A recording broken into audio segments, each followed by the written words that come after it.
Good morning and welcome to Copenhagen. It's a true pleasure to be on stage today and having the opportunity to welcome you all to the Microsoft Tech Summit here in Copenhagen. It's great to see so many of you. I've actually just learned that we'll probably be the biggest crowd at a Microsoft Tech Summit worldwide. So let's give all of us a hand for that. That's truly amazing. And on behalf of the Danish subsidiary of Microsoft, we are really happy that you've chosen to spend the next 2 days with us. And for those of you that are traveled here, welcome to Copenhagen. I hope you will enjoy the show with us. I could not imagine a better time to be here and a more exciting time. The accelerated innovation in our cloud and all the massive business opportunities that new digital solutions are bringing to our customers and partners. And we have great content to share with you over the course of the next 2 days. We've brought our best experts to deliver it to you. And we truly hope to be able to inspire you and to empower you to take the next steps with our Microsoft Cloud to drive your business forward. We'll kick off the event with a keynote in just a second. And then our engineers and program managers will deliver more than 80 breakout sessions and 60, I'll have that on the slide as well, maybe. Oh, something wrong with the slide deck. They'll be looking at the slide deck. But nonetheless, after the keynote, we'll deliver to you 80 breakout sessions and 60 hands-on labs that are delivered on demand so that you can get much deeper into the technology and get to know it up close.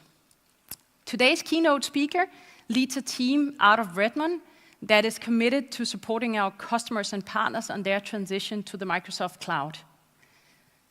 Slides are back on. That's good. So here's the overview for you. I'll just move one back. Back. Okay, they'll control the slides. I won't touch it anymore.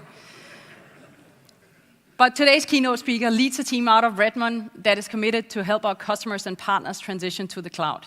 He'll give you a view on where Microsoft is headed with the cloud, but also show you some of the latest innovation in our cloud. And on top of that, he's bringing a very exciting local customer to give their insight on how they're utilizing our cloud technologies. So it's a really big pleasure for me to be able to introduce you to Corporate Vice President, Enterprise Mobility, Brad Anderson.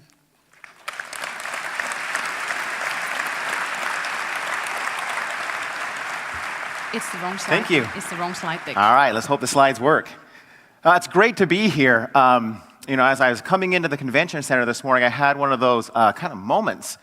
I started with Microsoft in 2003, and the first product that I shipped, we launched from this convention center in the fall of 2003 at what was called My IT Forum, or IT Forum. What a remarkable kind of memory for me to kind of come back through. That was the first billion-dollar business that I built for the company, and now I've had a chance to do that multiple times. But I just had this reflective moment. It all started here for me, so it's fantastic to be back.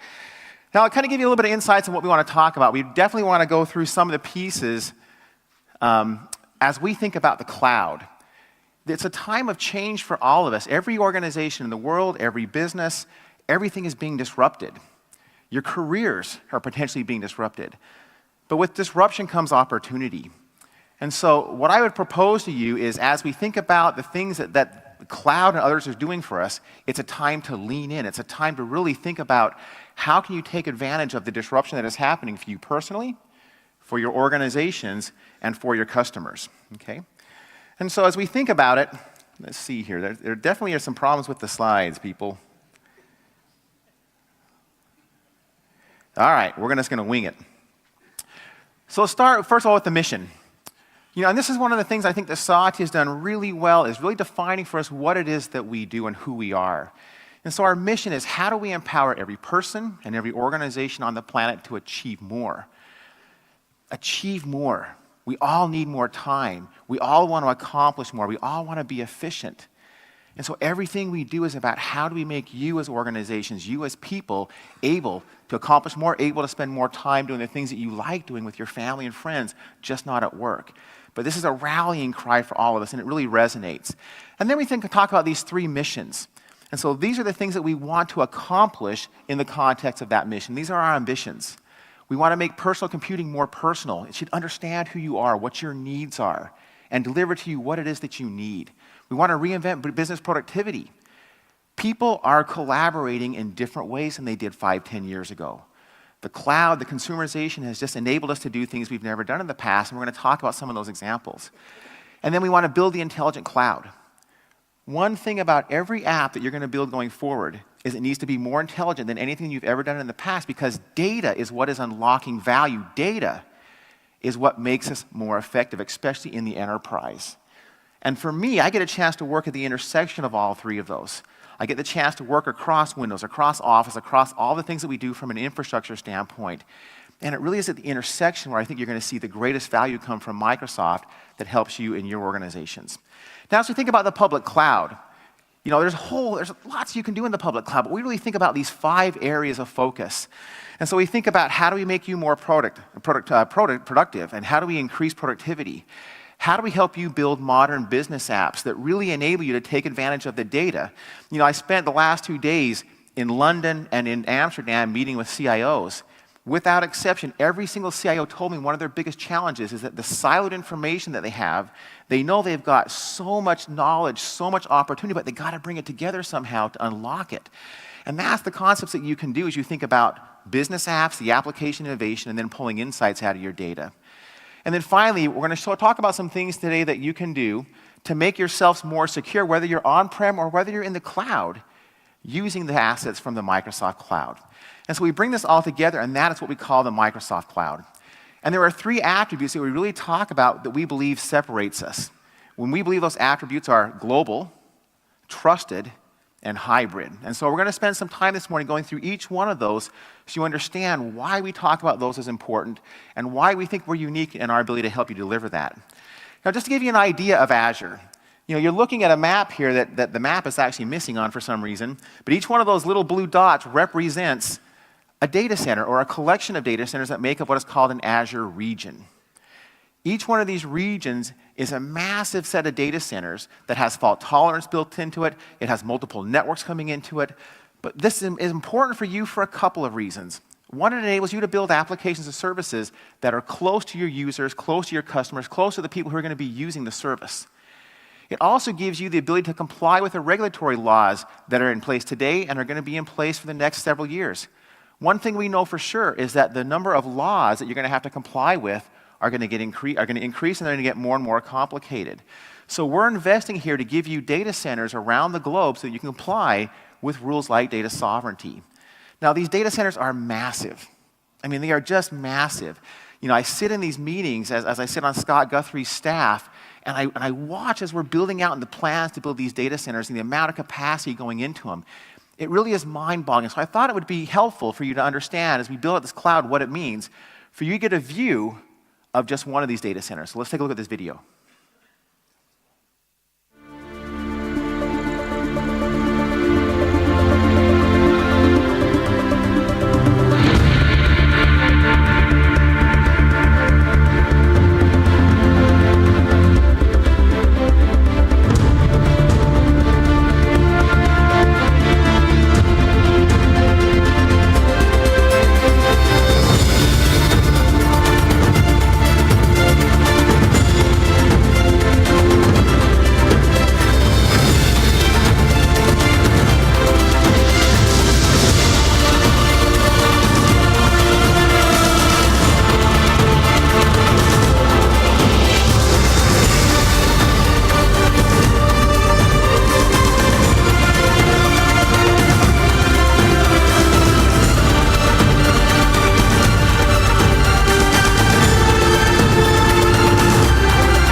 Kind of mind-boggling, it isn't, right?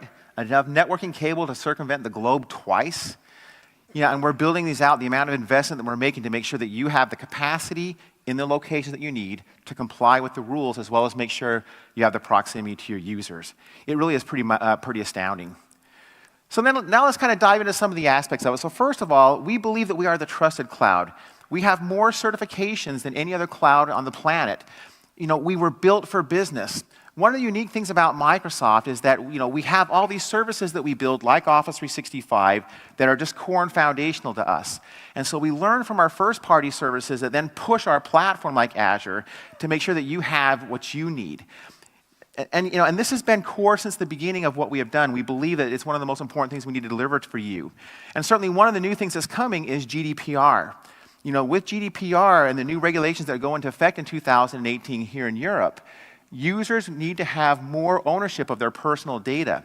This is going to cause changes in what we do. It's going to cause changes in what you do. So we're committed here to make sure that we have everything in place to be compliant with GDPR and to help you to be compliant. And I think the message for you is we have your back on this one. I can tell you the amount of work that's going across Microsoft is huge. I sit in regular review meetings as we look at, are we GDPR ready? What needs to happen?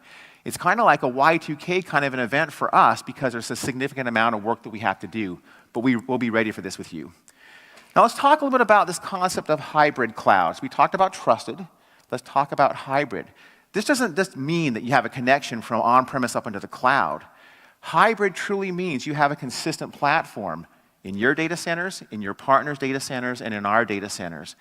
And the reason that is important is you have to have the ability to build a dev an application and build a modern application and then be able to place and run that in the data center that makes the most sense for you. And that placement may change over time. So one of the unique things that Microsoft has is this consistent platform where a modern application can be built taking advantage of cloud APIs. And then you can choose if you want to run that in our data centers or if you want to run that in your data centers. We're the only organization that really has this expertise in the cloud and on-premise. And we believe that most organizations are going to be in that scenario for a long, long time. Hybrid is the reality. It's the reality where most of you are going to exist for the next decade, and we've built that in place to do that specifically. Now, more than 90% of the world's Fortune 500 are using the Microsoft Cloud. And the rate at which organizations are embracing this is phenomenal. We add more than 120,000 new subscriptions every month. The amount of storage that we're having to deploy into the cloud doubles every 6 months. And so if you're asking the question, is the move to the cloud on and is it accelerating? Man, it is really accelerating right now.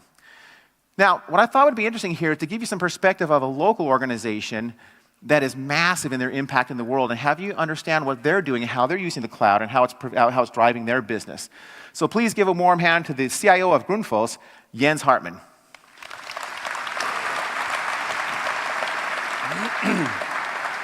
Jens, thank you for coming today. Thank you. Thank you for seeing me. Yeah, thanks for being here. You can tell we both did a lot of work on our hair today. Good Right? job. Good Yeah, job. we were talking this morning, like, which is the good side, the bad side? I said, it doesn't really matter. That's the good There you side. go. All That's right. the good side. Hey, so tell us a little about Grundfos. I don't know that everyone knows who you are. I'm sure they do. Nevertheless, sure, Grundfos, basically, a little more low practically, we produce pumps. We produce pumps and pump solutions, and of course, I hope that a lot of you do know Grundfos now being in Denmark. And probably you know us for the little red circulator pump. Nevertheless, we are actually the largest pump manufacturer in the world, where we produce approximately 16 million units per year with 18,000 employees. We have a very high focus on the water and energy agenda. And we do handle water for all purposes, like, of course, drinking water, but for irrigation, for industry, for facilitating processes, heating, cooling, wastewater, etc. So we are massively into a lot of areas. And actually, today, I don't know if you're aware, but approximately 40% of the world's population do not have appropriate access to clean water. Wow. That's actually a lot, right? Still, we also focus on the energy efficiency in our offerings. As another thing I think you don't know is that actually 10% of the world's electricity consumption is actually consumed by pumps. What, 10% really? 10%. But the good story is, if you imagine that we took all the pumps installed globally and we replaced them with the newest technology we provide, we can halve it. So that's something definitely we want to work together on. Exactly. You know, so for most of you in the room here, the water going into your homes and coming out of your homes is likely passing through Grundfos pumps somewhere along the way. I touch it. Good to know. Don't worry, don't worry. Okay, so what role does technology play in a pump manufacturer? It's obvious that the Grundfos have a 70-year history where it's built on entrepreneurship, technology, and innovation. Pioneering technology is a key to differentiate in our business. And that was in the early days on the mechanical part, now later on electronic controls of it, and now, of course, the digital area has also hit us. We have today defined a digital vision for Grundfos that consists of 4 lighthouses, where we are focusing on digital touch points with our customers. They have to be easy to use, and they have to be relevant. Very simple, but maybe not in reality, right? The next one is that connectivity of all our pumps, here you can imagine that we do have an installed base globally of several hundred million pumps. So the potential of retrofitting that is enormous, and the efficiency gains people can get on that. Business models, a word I think you have all heard a lot of times, but how do we actually sell these services, making sure they work, take the responsibilities on that.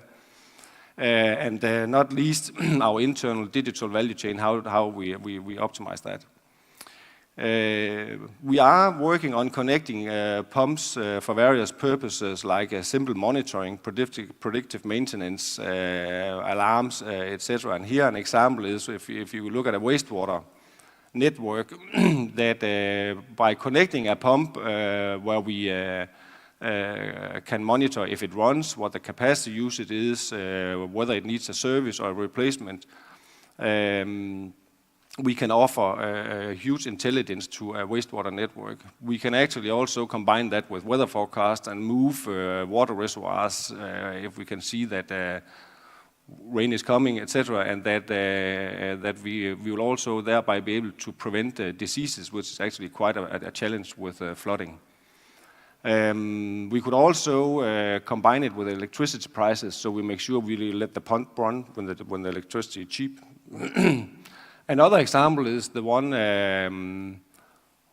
that is not on the slide, but nevertheless, the other example is where we actually provide a pumping station in the outskirts where water is scarce and funds are few. There we can actually provide a pumping station with a solar panel and a dispenser, so it's a self-contained, self-running setup. So the users or the guys that would like water, as you see on the slide here, they will use their mobile phone or a tap card to get water.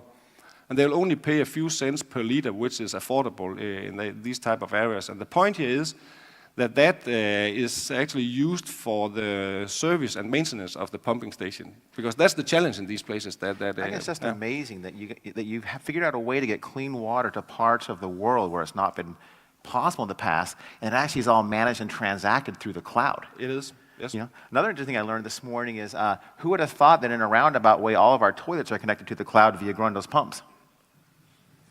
There you go. I thought that was funny. Okay, all right, so why partner with Microsoft on this then?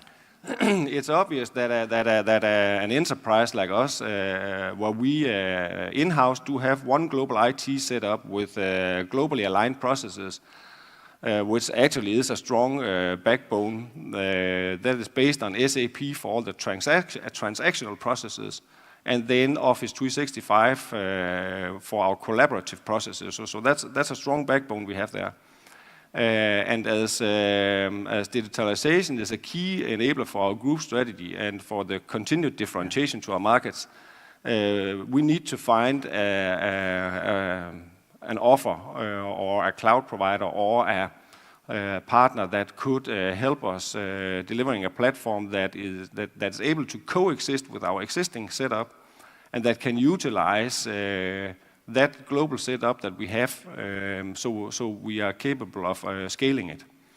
it has to be based on what we will typically call open architectures, provide global standards, global standard APIs, etc. So we cannot keep up with that, even though we are a fairly big company, at least in a Danish context.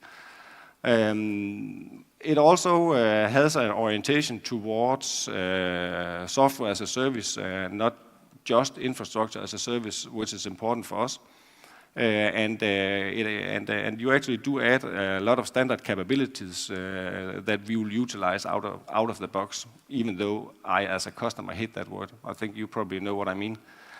And then, not least, that security lives up to the maximum demands today, and that you can document that you live up to it. And then maybe the last part that in this bet for us, where it will be massive for our business, then we need a trusted partner, and I think we have that in Microsoft and Asia. That's fantastic. It is. Thank you for coming here and sharing the story with us. It's a wonderful example of how even an industry as old as creating pumps is getting modernized with the cloud. And it's just so relevant. Every single business, every single organization in the world can benefit. Thank you so much. Thank you. Thank you. All right. Thanks again. Yeah.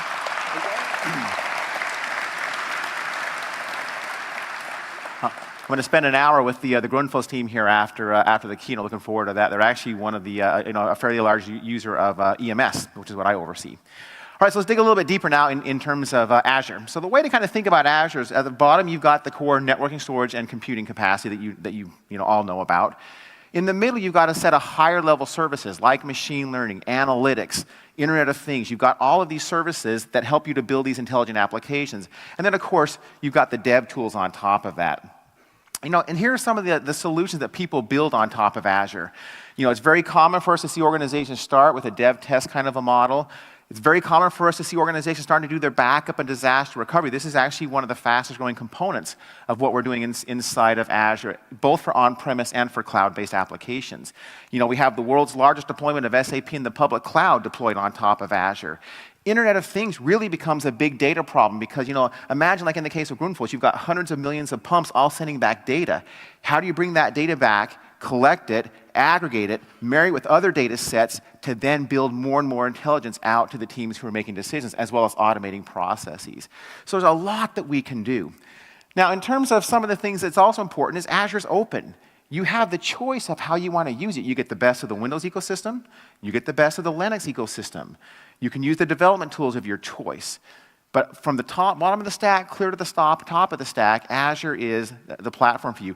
Interesting data point, we are actually seeing the growth of Linux now on Azure. We actually are seeing more Linux VMs being deployed every day than Windows VMs in the public cloud, on our own cloud, which is fantastic to see. Okay, so let's talk about just 3 quick examples to give you some more examples of how people are using this. First of all, Esri is a fascinating organization. They deliver some geospatial information that they gather out of tens of thousands of databases around the globe.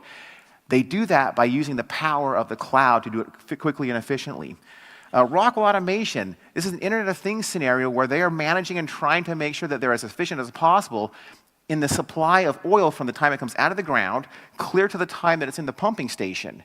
And so as it gets transported in all the different ways, whether that's through pipe, that's through car, that's through boat, Rockwell has automated all of that and is driving innovation through making sure that it's more and more efficient through the Microsoft Cloud. And then finally, Chronodive, this is a large retailer. And what they've been able to do is they've been able to cut the time that it requires to do queries against their databases in half, which makes everybody more efficient. Okay, you can achieve more. Now let's talk a little bit about management. In this world of hybrid clouds, where you're going to have some capacity in your data center, some capacity in a partner's data center, and some of ours, you have to have a way to manage it. Part of my history at Microsoft is I built System Center, so this is something that's near and dear to my heart. And I can remember about 5 years ago, we kind of took a piece of the System Center team off and we said, let's go build a management solution that can be hosted in the cloud, that can manage any cloud, that can manage anything on-prem, whether it's physical or virtual, whether it's Hyper-V or VMware, but truly give that management solution that is needed in the public cloud. Okay, we call that OMS, but there's also pieces of this that just natively come into Azure. This is one of the things I just think you need to see. So with that, please give a warm welcome to Melanie to give us a demo.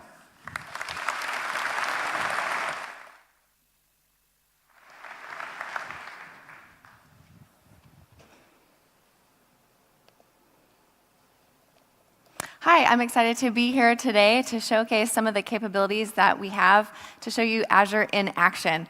So as Brad mentioned, Azure is truly a global platform. Yes, we do get, let's see, hide that. Okay. It's my impromptu step here.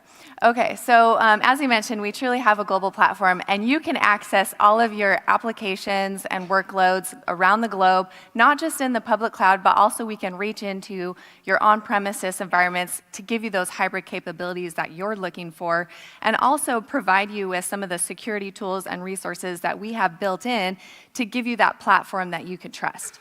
So what you see here is a list of all of my machines that I have in Azure today. And you can see there, like you mentioned, we have several in Linux. I also have some on Windows machines, and they're spread across a variety of locations from Western Europe to the United States to Australia and Asia. So I want to be able to manage and monitor all of these resources from one place. So over here on the left, you can see we have a tool called Azure Monitor. And when I open up Azure Monitor, it's going to bring in all of those metrics, all of those alerts, all of those objects into one location so that I can dig in and see the health and performance of my systems. So if I'm an IT professional and I want to debug something, I want to be able to dig into the metrics. So now I'm going to open up this metrics tab. And here you can see I can select quickly just a few of the filters. I want to take a look at my Contoso Loan app and just see what's going on there. So I'm going to select a couple of these metrics, CPU time and the average response time. And it's charting this for me automatically. And I can go ahead and pin this to my dashboard so I can stay up to date on what's happening here. I can also add an alert, so I can be notified if something happens out of the norm. You can see I have a couple of alerts already at the bottom. Now, if I want to go a little bit deeper than just these metrics, I can use the log search. And when I open this log search, it's showing me all of the resources that I have available. Brad mentioned System Center. If you use System Center Operations Manager, you can use that same agent that you use already on those resources to gather that data and pull it into the cloud, or deploy an agent on any resource that you have that you want to include in this view. So here you can see I have several resources, again, around the globe. Since we're in Denmark, I'm going to go ahead and choose this Western Europe workspace. And when I open up this workspace, I can go ahead and open up this log search. And you can think of this log search really as a search engine, giving me the chance to go through and crawl through all of my logs and data around these resources and pull back the results and insights that I'm looking for. So I'm just going to do a quick wildcard search here just to show you all of the log analytics that's pulling together. Just in a few seconds, it was able to pull back over 5 million results here. So let me show you just by doing a simple query. If I want to see the types of data that I have, I'm just going to search by type. And here it's already pulling up some of the different queries that I commonly use. Go ahead and search that, and it's going to pull back. It looks like my top one is performance logs, and then I have security logs, wire data, and so forth. So that's just one of the quick queries. Another one I could do, perhaps a little more detailed, is I want to see about all my SQL Azure databases. Now, I want to see them across subscriptions, and I want to see the utilization. And I can save these searches and these queries that I typically go to. So now it's pulling up. You can see I have some really interesting servers here, and you can see that one of them at the top is having some abnormal utilization. So just that quickly, I can use these queries, and I can modify and save my own queries. But now you might ask me, well, what if I don't want to be doing queries and scripts? Do you have anything out of the box that I can use in order to see these metrics in another way? So now I'm going to go back to my workspace, and I'm going to open up this Overview tab. Here's the Overview tab, which is actually Operations Management Suite. And this gives me a dashboard of these pre-built solutions that pull in all of that data, apply correlation logic to it, and produces these results. It gives me answers to a lot of the common questions that I have and that I want to see. So some of these, for example, are the Active Directory assessment option. I have one for application insights. I have one for change tracking. And down here, if I scroll a little bit further to the bottom, I have one for my system update assessment. When I open up this tab, it's going to show me the patch status of my computers. So you can see here I have some Windows computers, some Linux computers, and I can see the status prioritized by whether it's a critical update, a security update, or another type of update. And not only that, but I can actually deploy these updates directly from the cloud. So this is something that's really important to me, and I want to pin this to my dashboard. So now I'm going to show you a couple of the things that I've already pinned to my dashboard. You can see I have some of the queries that I've already saved here, and I have some of these out-of-the-box solutions. Now, you can customize these based on your own needs and your own day-to-day responsibilities and what's important for you. Now, one thing that is important to a lot of us is security. So I'm going to show you just a couple of the security capabilities that we have in the Security Center on the left. So if I open up the Security Center, you can see it's showing me a few different things. It's showing me the security health of my resources, it's giving me some recommendations, and it's giving me some security alerts. And Azure is able to correlate the data that I'm sending it from my security logs and events and really produce some intelligent recommendations. When I open up these recommendations, you can see, again, they're sorted by priority from high to medium to low severity. So I see that I have one to add a web application firewall. When I click on that, it's going to pull in all of the applications that currently today are unprotected. They don't have a firewall today. So I want to click into one of these applications and see what the next steps are. Now, it looks like I don't have an existing solution for a firewall, but because Microsoft has an open ecosystem, I can just simply select Create New, and all of a sudden you can see 3 of the different services that we partner with and set up that firewall right there. So just from one simple security recommendation, I'm able to pinpoint an application that needs a firewall and already get started on creating that firewall directly from this portal. Now, the other thing you can do with security has to do with alerts. So we know that sometimes an incident, a security incident, happens in your environment, and it could be hours or days or weeks or even months before you even notice it. So we don't want that to happen to us. So we're going to set up some security alerts, and it looks like I already have some right here. So I'm going to open up these security alerts, and it's going to show me, again, by priority, which ones that I have in my system. So if I select this first one, I don't have to be a security expert to know exactly what's going on here. It gives me a short description, it gives me the detection time, it gives me the severity level, and it gives me the attack surface. In this case, it looks like it was a virtual machine that was attacked. And it's also giving me a couple of remediation steps. Now, what's interesting here is at the bottom. This is actually giving me a timeline of the attack. So I can see at about 6 p.m. there was a SQL injection attempt, but my system was able to successfully block it. However, it was followed by a couple of brute force attacks, and unfortunately, the second one was able to penetrate the system and compromise it. So just from being able to pull in those security alerts and data across my environment, being able to understand what the normal utilization and the normal behavior is in my system, it was able to compare that and produce these results that I can see this full timeline of the attack. I can see and understand it and know the next steps. So this is just a sample of some of the security and management capabilities that we have in Azure. As you know, we can have several hybrid capabilities in Azure, and you can use any of these tools at your fingertips. They're available to all our Azure users. So thank you very much. Back to you, Brad.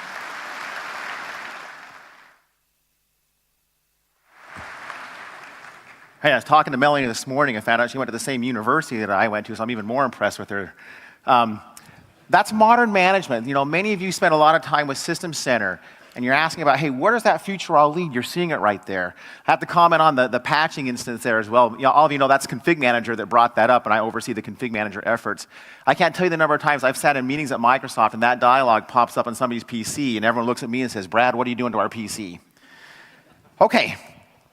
Let's talk a little bit more now about some of the dev aspects of it. So we spent some time here in the middle, and we went through just one of those middle capacities being cross-platform management. I really encourage you to attend some of the other classes and sessions over the next 2 days that talk about some of those in the middle, like cognitive services.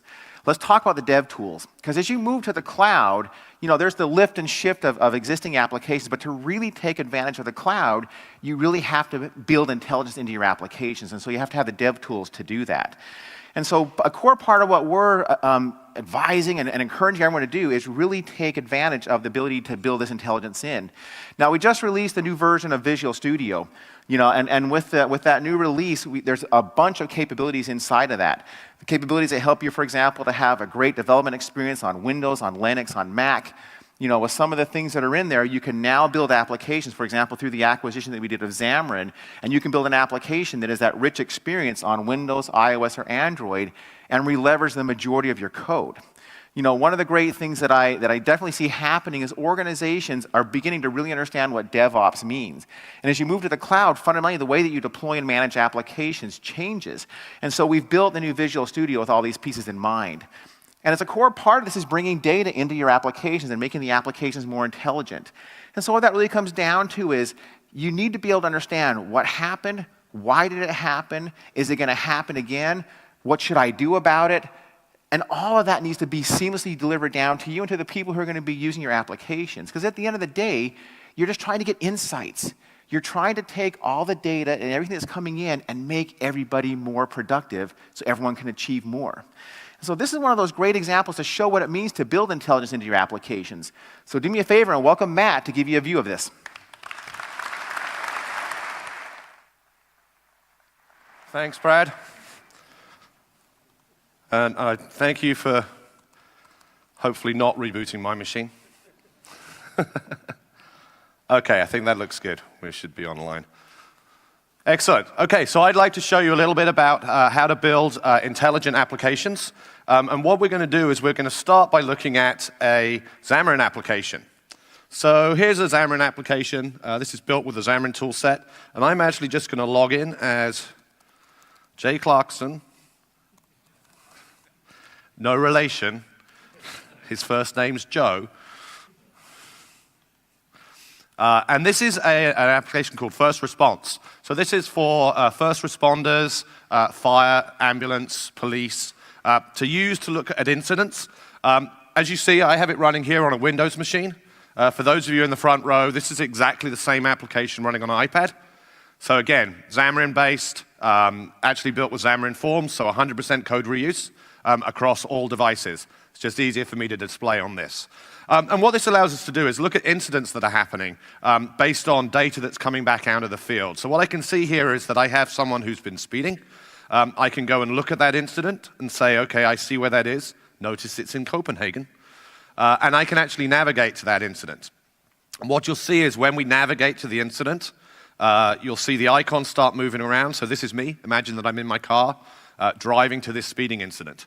And it's going to track me. The people back in the center can see where I am. And it looks like I now have an update to the incident. The speeding incident, a speeding vehicle has actually collided with the curb, and it looks like there may be an injury issue. So what I can do is actually call an ambulance up, and you can see the ambulance is tracking in. Now, I've arrived at the scene, and I've talked to the driver of the car, and what I'd like to do is log this and see who it is. So I thought I heard them say they were called Joe. So I'm going to type in Joe, and the identity search is obviously linked to all of the DVLC records, the driver license records. So I can actually put in Joe. Now, because I'm doing Azure Search, I'm actually going to do a phonetic search. So not just look for Joe, but look for anything that sounds like Joe. And as I scroll down, I see that actually Joao is the person who is in the car. So I'm going to click him, identify him, and say, thank you very much. I've logged that information. So we've got multiple different agencies here. So how do we manage that from the data on the back end? Well, the people who built this application have built a sharded database structure. If you look at these databases, you can see they've done one for ambulance, one for fire, a couple for police, and a master database. But that can make it a little bit harder to manage. So what we've done is we've put them into an elastic pool. So if I look at the elastic pool that I have my databases in, you can see that I've now pulled them all together. And what I can do now is configure the availability and scalability of all of my databases at the same time. So obviously, this is demo data. It's very low utilization at the moment. But all I would need to do is literally hit configure pool. And then I can come in here and I can actually say, OK, we've had an incident. I need to up the scalability of my system. I can just grab that, drag that up to give me more transaction units, and hit save. And that will expand my elastic database pool. It will give me a lot more scalability, more transaction units, so I can cope with any increase in requirements. Now, for the developers in the audience, you're saying, OK, so what you've done now is you've put multiple databases out there, and how am I going to manage those, and how am I going to query those? It's going to be a lot more difficult for me because I need to learn how to talk to every single database. Well, actually, that's not the case. And if I switch over to my dev machine, which is also hosted in Azure, because I wouldn't want to have it on my local box. I'd rather have all the power of Azure behind my dev machine. I'm going to show you an API application that we have for pulling incidents out of those database pools. And this function is called getAllIncidents. So this is going to get all of the incidents, no matter what database they're in, and pull back a list of all the incidents that are happening. So if I switch over to PowerShell, I can actually just execute this PowerShell call, which is calling that API. And what you'll notice is that I've hit a breakpoint in Visual Studio. So I'm actually running this API at the moment, and I've hit a breakpoint. And here are 3 lines of code that will return all the incidents that are happening across all of those databases. So literally all I do is create a connection string into that elastic pool, and then I create an array using this sharding call. So I can use the sharding call, create an array. That will give me an array of everything, all of the incidents out of all of those different databases. And then I can do a multi-shard query and pull them all together into one thing. So if I hit continue, and then I go back to the PowerShell instance, what you'll see here is this is all the incidents. And if you look at the department type, you'll see we've got 3 and 2. So those are 2 different databases that we're actually pulling the incidents from, putting them into an array, and reporting them all at the same time. So that's fantastic. It makes it much easier for us as developers to do that.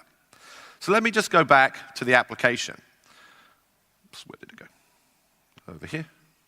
And what I'm going to do now is I'm actually going to log on as a supervisor. So initially, I logged on just as an officer. But now I want to log on as a supervisor who can see everything that's going on. And again, we're going to pull back kind of that first view that we had before. But now I have some other options up here. So the first thing I can do is click here. Power BI is a very powerful way of visualizing data. And we actually have Power BI embedded into this application. So I'm going to pull up that Power BI embedded application. It'll take a few seconds based on network availability. And what we can see is rich information that's all pulled into this single dashboard that I can see. So I can see things like what types of incident are happening. I can see for each officer what type of incident are they responding to. Interestingly, everywhere I go, no matter where I give this presentation, intoxication is always the big incident that we see in this word cloud. This one actually is linked with theft and fire and cars, so car theft and fires and intoxication. But we get very detailed information automatically out of all of that data. The other thing we can do is we maybe want to put a heat map on to actually be able to see exactly where things are likely to happen and doing something predictive. So with cognitive services, we can do that very easily by just creating a map. So this is my predictive map based on all of the incidents that have happened before. And then in the application, what I can do is click the heat map, and I can actually display all of that information on the map, and I can predict where I'm likely to see a next incident, so I can deploy my officers properly. So with that, this is a fantastic modern application with embedded intelligence. Thank you for listening, and I'll hand it back to Brad.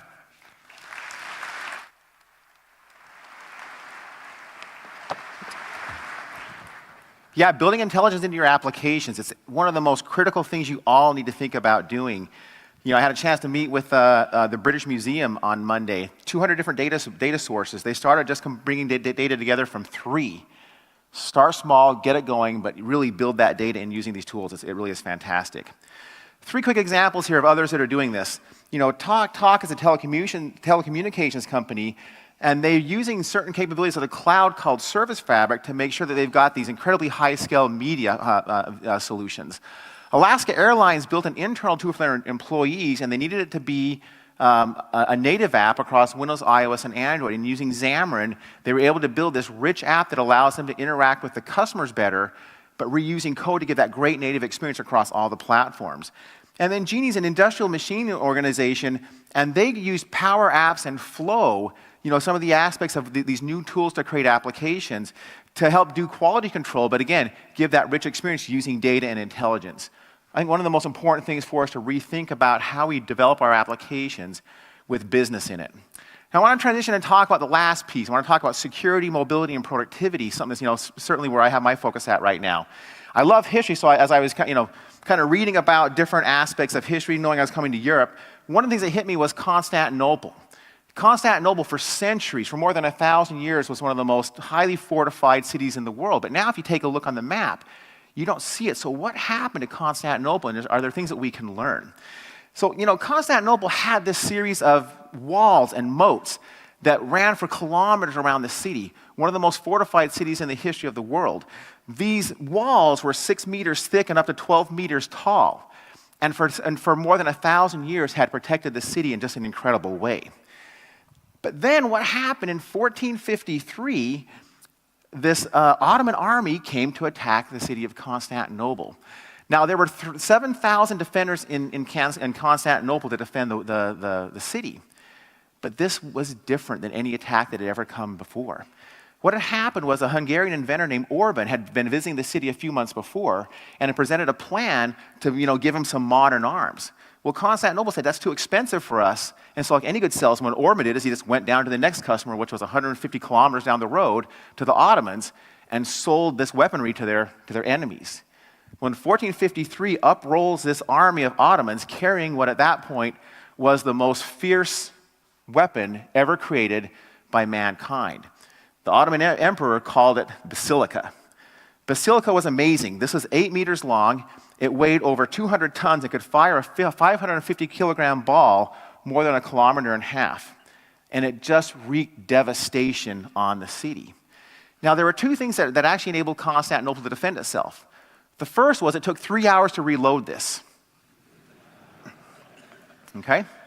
The second thing is that the city was incredibly proficient at patching the walls. And so while it took 3 hours to reload this beast, the city was able to repair its walls. And so it was able to withstand the attack. But in addition to this, Orban had also built 68 smaller cannons for the Ottoman army. And it was those smaller cannons with precision attacks attacking what was the most vulnerable points of the city that really started to cause the havoc. Interesting thing about this cannon, about halfway through the battle, it exploded. And so it was these 68 cannons. But what happened now is the Ottomans were successful because they brought with them modern war principles and modern attacks. And eventually, the traditional defenses were just not enough. And so as this war raged on, Constantinople was being attacked on all sides. And so let's take a look at what happened. And so, you know, what happened is, first of all, the attack started, and these walls were defending the city very well. Then the Ottomans came by sea. And what's fascinating about this is Constantinople actually built a great big chain across the harbor. So what did the Ottomans do? Well, they built a road, and they actually transported the ships around the chain and started the attack again. They were digging under tunnels. They were, you know, tunneling under the city. They were bringing in the ladders and trying to attack these walls. But it was this all-out, constant attack. And it was the combination of all those attacks that eventually led to the fall of Constantinople. And so there's some learnings here for us. The first thing that we can learn is that traditional defenses, old defenses, eventually fall to new attacks. The way that we have defended our organizations for decades are no longer effective against the modern attacks. The other thing that we learn about this is in Constantinople, there were so many attacks, there was no way for the people to keep up with it, the people defending the city. I would submit that's the same thing that you're experiencing right now. If you have something of value, you are under attack. And there's no way for you to keep up on it. But we can help. And that's one of the great things that the cloud does. Now, one of the biggest things that happened here is the city never assumed that they were breached. Once the walls were breached, it was over. In your organizations, you have to assume breach.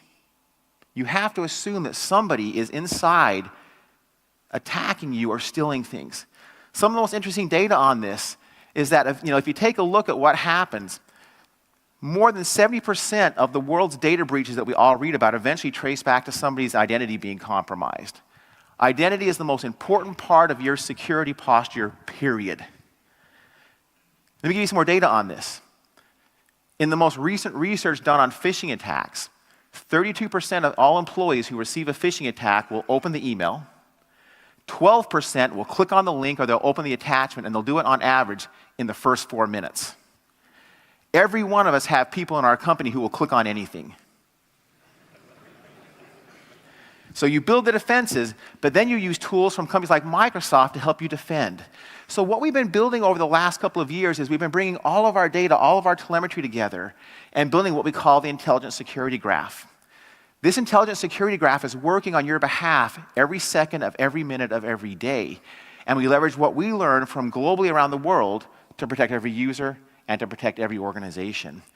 Now, one of the biggest things that we have to do here is in this intelligent graph, we bring in data.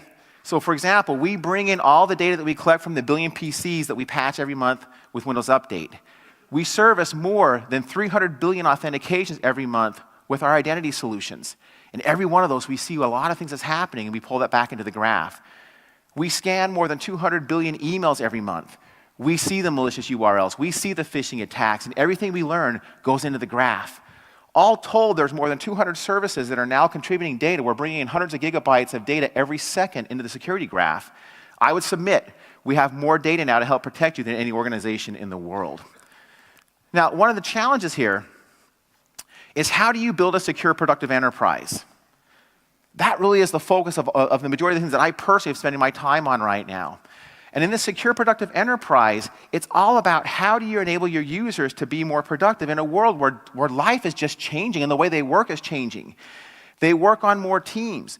They're flooded with information. In fact, some of the data tells us that 25% of information workers' time is spent just trying to sift through noise to get to the data that really is relevant. It's over 200 days to detect an infiltration. And if every one of us has been breached, it's taking over 200 days to detect that breach. We have to do better, and this is a place that the cloud can work.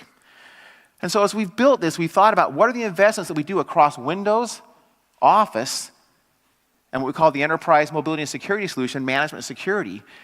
And as we bring all these together, how can we enable you to build a solution that is both loved by users and trusted by IT? And that really is the core of what we're trying to do here. And it's really hard to do both. Think about your own environments for a minute. Is it loved by your users and trusted by IT? And so let's go through some of the things that we've done here. First of all, in Windows 10, the most secure version of Windows that we've ever released. We now have over 450 million deployed instances of Windows that are running, Windows 10 that are running around the world. We're taking information that we learn in that and bringing it back into the cloud to make sure that we're able to protect you in ways we've never been able to do before. When I talk with organizations, the primary reasons why I hear them accelerating the move to Windows 10, they want the security capabilities, and they want the new form factors that's been delivered by Microsoft and by our partners. More than 95% of all the enterprises globally have Windows 10 devices deployed somewhere in their organization. One of my favorite things to do every morning when I come into work is I pull up my Power BI dashboards and I look at how many Windows 10 devices came in the last 24 hours. And I see about 1 million devices a week coming into the enterprise right now is roughly what we see. But the move is happening. Office 365 is incredible. It is the most used enterprise service, cloud service in the world. If you look at some of the data points on this right here, the percentage of the world that is using it, things like your users expect to have modern collaboration tools, modern communication tools, and they want to have that across all of their devices, and they want to have that beautiful, empowering experience that makes them productive and able to achieve more. Office 365 delivers that in beautiful ways. There's over 85 million monthly active users in the enterprise of Office 365, and we're delivering a 99.98% availability of that service globally. That is a significant engineering feat. So you can bank your business on what we're doing with Office 365. And then the product that I work on, Enterprise Mobility and Security, we've built Windows 10 and Office 365 to be managed by EMS. There has been years of work as we've collaborated across the company to make sure that we think about these scenarios end to end. Remember, our promise and our desire is to build an empowering environment that's loved by users and trusted by IT. To do both, we've had to engineer those scenarios end to end. So with EMS, you get your identity service for management and for protection. You get your device management. You get data protection. You get the ability to bring all your cloud apps under management. You get the ability to be able to protect and identify any breaches happening with your local Active Directory. It's an incredibly comprehensive solution that actually is the fastest selling product in Microsoft's history. But bringing it all together is what we call Secure Productive Enterprise. So we wanted to show you some of the new innovations that we're doing, both in Office and in some of the ways that we protect that. So please welcome Brad to the stage.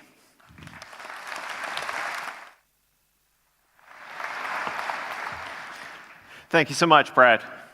So, as Brad talked about the secure, productive enterprise, and I want to talk to you a little bit and show you some things about how we can take intelligence, or artificial intelligence, and apply it to that Microsoft graph to make you even more secure and even more productive. And I'm going to start right here on my phone. Right? Like a lot of you, I woke up this morning to my phone. It was the first thing that I started interacting with. And one of those first things that I did was check my mail. So you can see here, I can come into my mail. I'll use Touch ID to keep it nice and safe. And I can see all of my different mails that have come in here. Now, on a small form factor, trying to process that mail and know what's important, what's relevant to me can be one of those biggest challenges. And one of the things that we do is we actually watch how you interact with your mail. What mail is important to you? What do you read? How do you use it? And we learn about your behaviors. So you'll see up the top here, I've got this focused, and I've also got this other here. So other is mail that's less important to me. Things I still care about, they're still showing up in all of my alerts, but they're moved over into this other tab for me. And if I want, I can move them out, move them back if needed, but it's learning to make me more productive. You'll also see it's looked through some of my appointments. You can see I've got a coffee and a phone call. I can tell that because it's put these icons here based on the content, so very visual for me. I can see any conflicts or apply right in line here. You'll also see that mails that I need to work with, I've been what's called @mentioned. So you'll see here, for example, in this one mail from Alan, you'll notice my name is highlighted. It's got a little sign there, a little @ sign. All someone has to do to bring me in the conversation is simply type @ and my name, which will auto-complete, and I can get brought into this conversation, and it's highlighted right there for me so I know what I need to take action for. I've also got this mail here from Delta, and if I take a look at it, it looks like one of those mails you get from most airline providers. You know, there's a ton of information here, things about devices being banned, hazardous items. You know, apparently I shouldn't take fireworks on an airplane. Glad they told me that in the email, but where the heck is the check-in link, right? Well, what we can actually do with intelligence is we read these mails as they come in, and we can put at the top here, you can see all the flight information built on this nice contact card for me. So right at the top of the mail, one click, I can see when my flight takes off, when it lands, check in all right from here. We can also take that intelligence here to calendaring. So if I want to start to, say, schedule a chat with, we'll do this with Megan and Isaiah, I can go ahead and add them here, and I can choose the time. Now, for a lot of people, scheduling free, busy, figuring that out on a phone is really hard. I can just slide this up and down, and you'll notice when I get to open spots, not only does it turn green, But if you look at the names down below for Megan and Isaiah, you'll notice as I move up and down with my thumb, I can see who's free and busy at different times. So if I need to optimize for a particular person, very easy for me to do right here on the phone. Now, if I move over to my PC here, I'll take a look at this. And what we're going to do here on the PC is we're going to talk a little bit about collaboration, because that's also part of being productive. And you can see here I've got Microsoft Teams up and running. Microsoft Teams is a persistent chat-based solution. And you can see here I've got some conversations going with my teammates. We're having a little fun. We've got some icons, some emojis. You can even bring in some GIFs, some memes to have personality. But it's not just all about being fun, right? All of this data, all of this chat is persistent here. So as new people join the team, move around, it's available for them. You can see here we can put documents into those chats, talk about those. Even for all the developers in the audience here, you can even put code snippets right here into the chat, have all of those discussions right inside of here. I can also then have a lot of different tabs. So Matt talked about Power BI. I can also, for example, have a Power BI dashboard in here. So if my team cares about certain metrics, certain figures, all readily available for them. But let's pivot a little bit, and let's talk about how intelligence can also make us more productive as individuals. So I've built some slides. I'm sure many of you have built very similar looking, high quality black and white slides. I want to go a little bit farther here. I want to insert some photos. And so what I'm going to do is I'm just going to pick 4 different photos to show here. And I kind of want to draw your attention to this one right here. You'll notice where the guy is standing. He's kind of off there to the left-hand side of the photo. And so we'll go ahead, we'll insert them. They all come on top of each other. And then right away over here, you notice that PowerPoint now offers me all of these very rich designs over here with those photos. Now remember the guy that was off to the left of the photo? PowerPoint is smart enough to look at the photo, realize what's important in that photo with that intelligence, and you'll notice, for example, it's always cropped so that our subject there with the camera is always in the center, no matter how it crops that image. So a lot of intelligence brought through to make you more productive. Even if I've got a bulleted list here, you'll notice with just coming into it, I can get all of these different rich design ideas as well to make me more productive. But let's pivot to a second for security. How can we use intelligence to make people more secure, right? One of the biggest challengers is sometimes our smartest users can do some of the dumbest things. I'm sure no one in the audience has ever seen or experienced that. I've got this document here, and this document is about Project Falcon. This is a code word, and I've actually deployed a DLP policy out that marks automatically anything with Project Falcon as sensitive company information. Now, as our good user here, I'm just going to come in. I'm going to choose to share this in email. And, you know, I've got a good friend here at my yahoo.com email address, and I'm going to send this document to her. You'll notice that it is immediately realized she's outside of the company.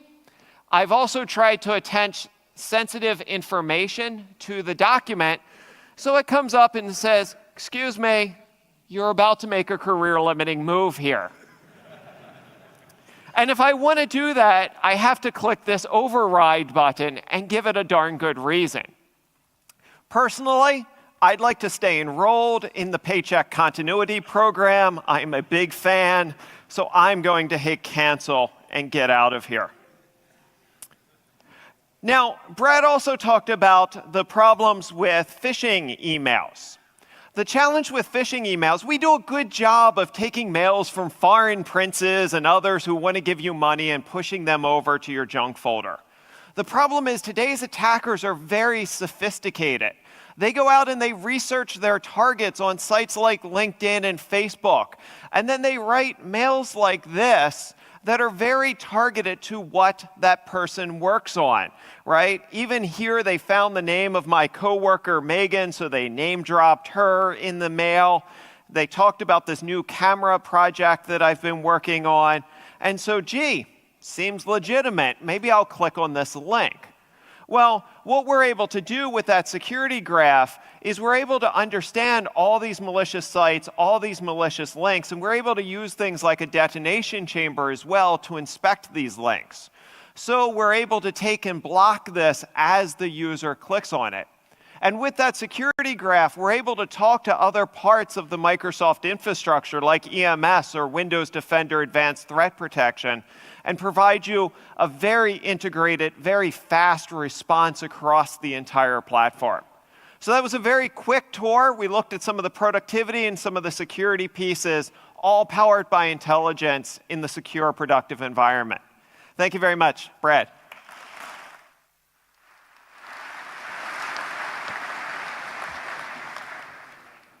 Just to kind of give you some context of that, behind the scenes what's happening is you have all these services that Microsoft is operating, EMS, Office 365, Windows Defender, and they're all working together to deliver what you just saw. These are things we couldn't have done in the past because we could never get all that data in one place and then we couldn't marry with other data sets. It's such a wonderful example of what the cloud can do to help you. Okay, just 3 quick examples here. Hershey's, I need to figure out a way to do a site visit here because I love chocolate. They're a huge user of Office 365, and they're using Cortana Intelligence to actually figure out ways to improve their manufacturing process, saving millions of dollars. The company here, Cushman & Wakefield, this is a commercial real estate organization. They do a lot of acquisitions, and what they've done through using Office 365 is they've been able to shrink the amount of time to complete an acquisition by over 30%. And then finally, the Formula One team. One of the amazing parts about this is during a race, they actually need to analyze 2.5 billion pieces of data. And they use Power BI to visualize and be able to make those decisions in real time in a race. There's lots of resources for you to get help from. It is a time of disruption. I can tell you personally, I've built on-premise software for more than 25 years. Moving to the cloud disrupted me. It disrupted my team.